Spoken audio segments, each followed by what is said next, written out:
Want to lie down? 11-year-old Cara Mbake is reluctant to lie down on the examination table. Let me see your finger. He's still learning about compromise, something hard to come by in Washington. Cara is autistic. He and his mother, Lisa, depend heavily on state, local, and private programs that get grants from Washington. One state program helps pay for his special private school. A single mother of 3, she worries no deal on Capitol Hill could mean support services for children with special needs will dwindle or disappear. I don't think we would be able basically to afford the kind of services that we have for him now at home. And then there's the emotional consequence of that.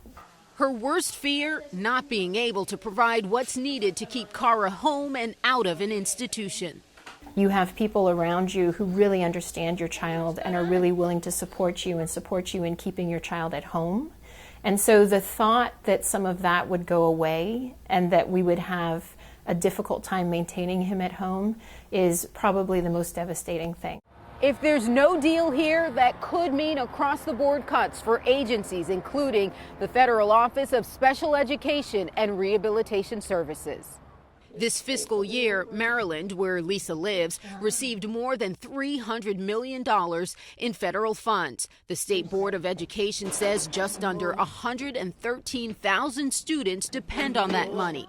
Maryland Governor Martin O'Malley's office tells CNN cuts could mean less access to medical, psychological, and counseling services and job training for special needs students.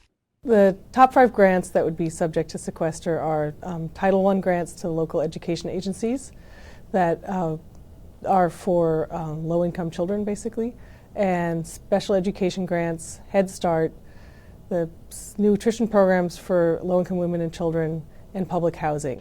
It's frustrating to watch them just sort of posture constantly and not move in terms of being willing to negotiate. So it's almost as if they're not taking into account the stresses that middle-income families are going through. For Cara and his mom, not knowing exactly what will be cut is just as troubling as the possibility of the cuts. I think that's really the most terrifying thing for us. Yeah, give me 5, man. All right. Renee Marsh, CNN, Washington.